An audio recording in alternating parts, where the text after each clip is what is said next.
નમસ્કાર વિદ્યાર્થી મિત્રો, એજ્યુટેકનો ચેનલમાં આપનું સ્વાગત છે। તારીખ 31/8/2024 વાર શનિવારને દિવસે ધોરણ 5 વિષય ગણિતની પ્રકરણ નંબર 1, 2 અને 3ની કુલ 25 ગુણની જે એકમ કસોટી લેવામાં આવેલ હતી તેની પ્રશ્ન બેંકનું સંપૂર્ણ સોલ્યુશન કરીશું।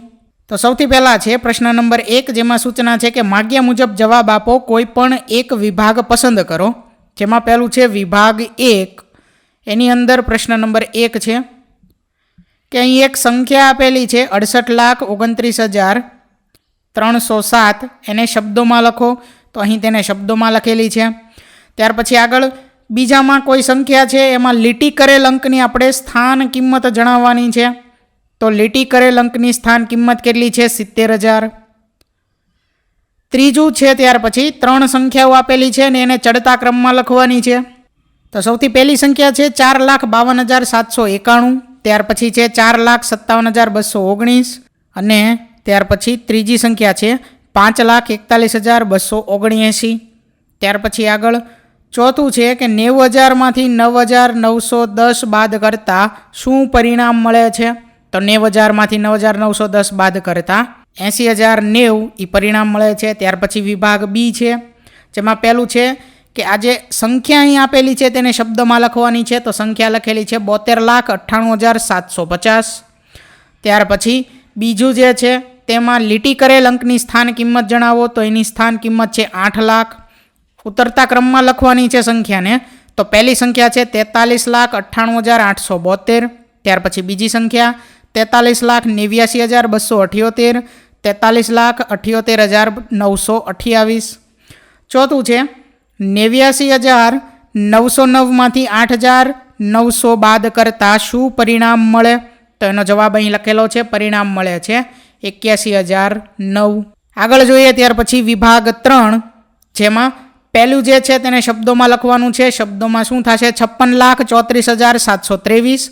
ત્યાર પછી બીજામાં જવાબ આવશે 10,000। ત્રીજામાં ચડતા ક્રમમાં લખવાનું છે। તો પહેલી સંખ્યા છે 3,72,864, બીજી સંખ્યા છે 3,82,746, ત્યાર પછી છે 3,87,864।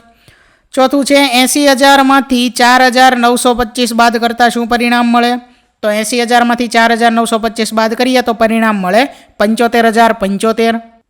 ત્યાર પછી આગળ વિભાગ 4, એમાં પહેલાં શબ્દોમાં લખવાની છે સંખ્યાને। તો જવાબ છે 75,32,892, બીજામાં જવાબ આવશે 2,000। ત્રીજામાં અહીં ઉતરતા ક્રમમાં લખવાની છે। તો પહેલી સંખ્યા છે 5,73,625, બીજી સંખ્યા છે 5,37,265, ત્રીજી સંખ્યા છે 5,27,365। ચોથું છે 78,715માંથી 5,913 બાદ કરતાં શું પરિણામ મળે? તો જવાબ આવે 72,802। ત્યાર પછી આગળ વિભાગ 5, એમાં શબ્દોમાં લખવાનું છે। તો પહેલું જવાબ થશે 89,34,763, બીજામાં જવાબ આવશે 8 લાખ। ચડતા ક્રમમાં સંખ્યાઓને લખવાની છે। તો પહેલી સંખ્યા થશે 32,79,431, બીજી સંખ્યા છે 34,72,931, ત્રીજી સંખ્યા છે 37,49,231। ત્યાર પછી ચોથાની અંદર જવાબ શું આવે છે? 90,524, બરાબર। ત્યાર પછી આગળ પ્રશ્ન નંબર 2, જેની સૂચના છે કે નીચે આપેલ દાખલા ગણો। તો અહીં પહેલા દાખલાની રકમ છે કે એક દુકાનદાર ₹150ની 1 કિલોગ્રામ કેસર કેરી વેચે છે। જો વિરેનભાઈ 15 કિલોગ્રામ કેસર કેરી ખરીદે છે અને દુકાનદારને ₹2,500 આપે છે, તો દુકાનદાર વિરેનભાઈને કેટલા રૂપિયા પાછા આપશે? તો અહીં 1 કિલોગ્રામ કેરીનો ભાવ કેટલો છે? ₹150। તો 15 કિલોગ્રામ કેરીનો ભાવ કેટલો થાય? 15 × 150 એટલે ₹2,250। વિરેન દુકાનદારને ₹2,500 આપે છે, તો 2,500 - 2,250 એટલે ₹250 પાછા આપશે। ત્યાર પછી આગળ જોઈએ પ્રશ્ન નંબર 2, જો ડુંગળીનો ભાવ 1 કિલોગ્રામના ₹40 અને બટાકાનો ભાવ ₹50 છે, જો કનુભાઈ 3 કિલોગ્રામ ડુંગળી અને 2 કિલોગ્રામ બટાકા ખરીદે છે તો કેટલા રૂપિયા ચૂકવવા પડશે? તો 1 કિલોગ્રામ ડુંગળીનો ભાવ કેટલો છે? ₹40। તો 3 કિલોગ્રામ ડુંગળીનો ભાવ કેટલો થાય? 40 × 3 એટલે ₹120 થાય। 1 કિલોગ્રામ બટાકાનો ભાવ છે ₹50, 2 કિલોગ્રામ બટાકા ખરીદે તો 50 × 2 એટલે કેટલો થાય? ₹100 થાય। તો કનુભાઈએ 120 + 100 એટલે કે 220 રૂપિયા ચૂકવવા પડે. ત્યાર પછી આગળ દાખલા નંબર 3 છે કે એક કુટુંબની એક માસની આવક 15,000 રૂપિયા છે. તે કુટુંબનો માસિક ખર્ચ બાદ કરતાં 2500 રૂપિયા બચત છે.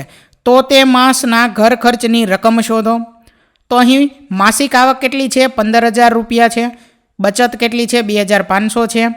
તો 15,000માંથી 2,500 બાદ કરીએ તો 12,500 જે શું છે? ઘર ખર્ચ છે. કેટલો છે? 12,500 રૂપિયા. ત્યાર પછી આગળ જોઈએ દાખલા નંબર 4. એક ગામની વસ્તી 4,000ની છે, જેમાં 18 વર્ષથી નાના 1,212 અને 60 વર્ષથી મોટા 1,400 છે.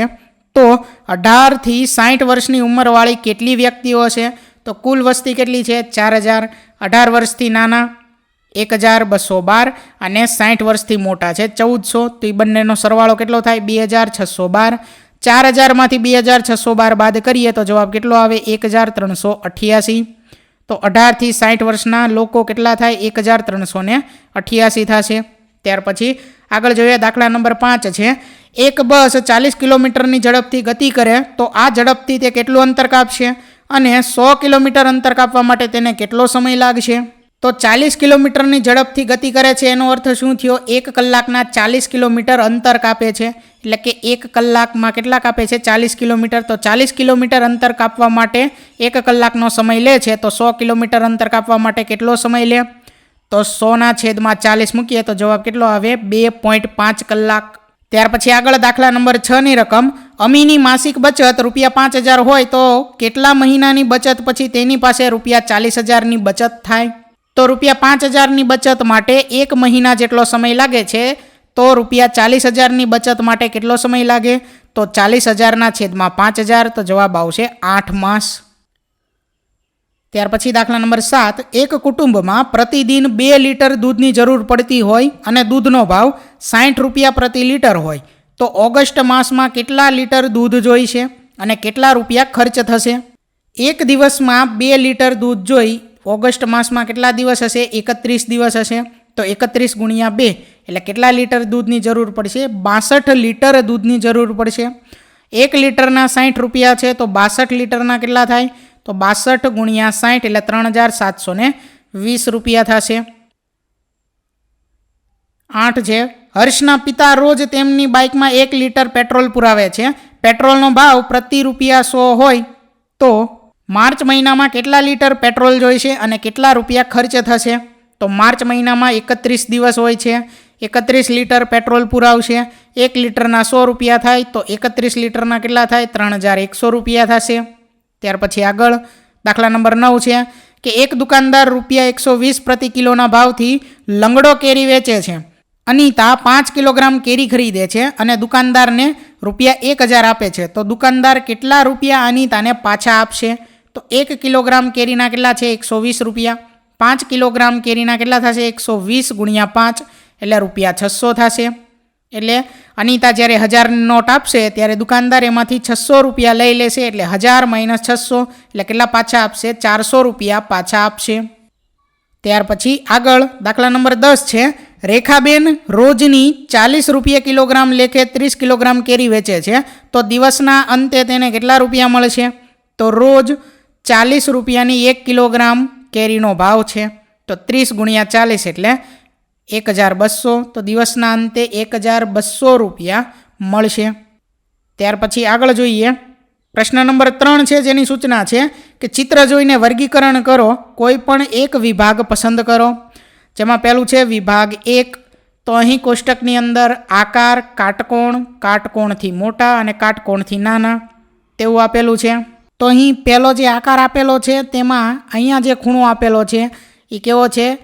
કાટકોણ ત્રિકોણથી મોટો છે એટલે એમાં ખરાની નિશાની કરી છે. ત્યાર પછી બીજામાં અહીં કાટકોણ ત્રિકોણથી નાના, ત્રીજામાં કાટકોણ ત્રિકોણ, એવી જ રીતે ચોથી આકૃતિમાં શું આવશે? કાટકોણ ત્રિકોણથી નાનું. આગળ જોઈએ વિભાગ બી. એમાં પણ અહીંયા પહેલી આકૃતિની સામે કાટકોણ ત્રિકોણથી નાના, કાટકોણ ત્રિકોણથી મોટા, કાટકોણ ત્રિકોણથી મોટા અને ત્યાર પછી કાટકોણ ત્રિકોણ તેમાં ખરાની નિશાની કરેલી છે. આગળ વિભાગ 3. એમાં પહેલાંની અંદર શું આવે છે? કાટકોણ ત્રિકોણ, બીજામાં પણ કાટકોણ ત્રિકોણ, ત્રીજાની અંદર કાટકોણ ત્રિકોણથી મોટા અને ચોથામાં કાટકોણ ત્રિકોણ આવશે. આગળ જોઈએ ત્યાર પછી વિભાગ 4, તો એમાં પણ આ મુજબ ખરાની નિશાની કરેલી છે, બરાબર, જે તમારે જોઈ લેવાની. આગળ ત્યાર પછી વિભાગ 5 છે, એમાં પણ અહીં કાટકોણ ત્રિકોણથી મોટા અને કાટકોણ ત્રિકોણથી નાના, એમાં જ્યાં જે ખૂણો લાગુ પડતો હશે ત્યાં ખરાની નિશાની કરેલી છે, બરાબર, જે તમારે વ્યવસ્થિત સમજી અને જોવાની છે. ત્યાર પછી આગળ પ્રશ્ન 3b છે, નીચેની આકૃતિઓના દર્શાવેલ સમય મુજબ કાંટાઓ દોરો અને ખૂણાનો પ્રકાર લખો કોઈ પણ એક. જેમાં અહીં આકૃતિ આપેલી છે, સમય છે 3 કલાક અને 30 મિનિટ, તો એની આકૃતિ અહીં આપેલી છે અને એ ખૂણો કેવો થશે? લઘુકોણ થશે. ત્યાર પછી બીજાની અંદર સમય આપેલો છે 2 કલાક અને 45 મિનિટ, જેની આકૃતિ અહીં દોરેલી છે અને એ ખૂણો થશે ગુરુકોણ.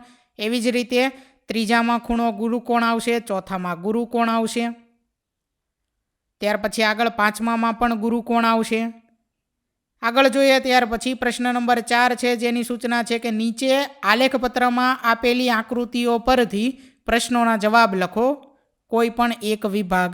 જેમાં પહેલું છે વિભાગ 1. એમાં પહેલો પ્રશ્ન છે કે આકૃતિ એનું ક્ષેત્રફળ બરાબર ખાલી જગ્યા ચોરસ સેમી, તો જવાબ આવશે 2 ચોરસ સેમી. ત્યાર પછી બીજો પ્રશ્ન છે કઈ આકૃતિનું ક્ષેત્રફળ સૌથી વધુ છે, તો જવાબ છે આકૃતિ બી. ત્રીજો પ્રશ્ન છે કઈ આકૃતિના ક્ષેત્રફળ સમાન છે, તો જવાબ છે આકૃતિ એ અને આકૃતિ ડી. ત્યાર પછી ચોથો પ્રશ્ન છે કઈ આકૃતિનું ક્ષેત્રફળ 4 ચોરસ સેમી થશે, તો જવાબ છે આકૃતિ સી.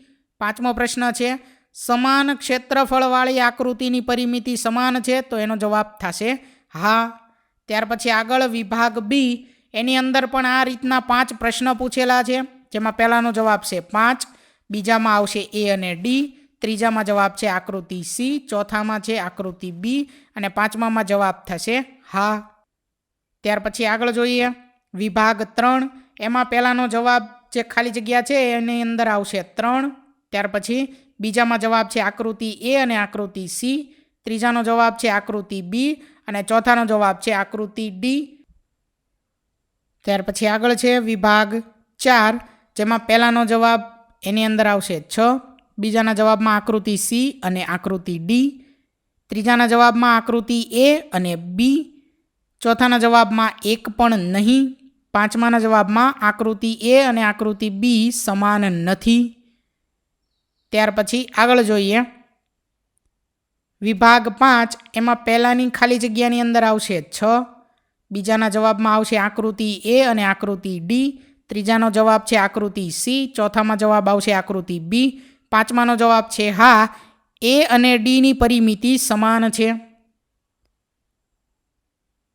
ત્યાર પછી આગળ પ્રશ્ન 5 છે કે નીચે આપેલા આકારોની પરિમિતિ શોધો ગમે તે 2. જેમાં અહીં પહેલી આકૃતિ આપેલી છે, પહેલો આકાર આપેલો છે, એની પરિમિતિ મેળવવાની છે, એટલે કે અહીં જે માપ આપેલા છે એનો આપણે સરવાળો કરવાનો છે, જે છે 14 સેન્ટીમીટર. બીજાની અંદર જવાબ આવશે 16 સેન્ટીમીટર, અહીંયા 1 અને અહીંયા આવશે 2 સેમી.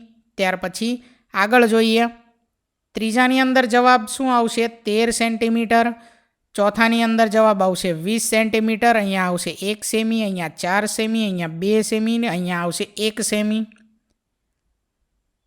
આગળ જોઈએ ત્યાર પછી પાંચમી આકૃતિ જે છે એની અંદર જવાબ આવશે 14 સેમી, અહીંયા 2 સેમી, અહીંયા 1 સેમી ને અહીંયા આવશે 3 સેમી. ત્યાર પછી છઠ્ઠામાં અહીંયા આવશે 6 સેમી, અહીંયા 1 સેમી અને એનો જવાબ આવશે 16 સેન્ટીમીટર.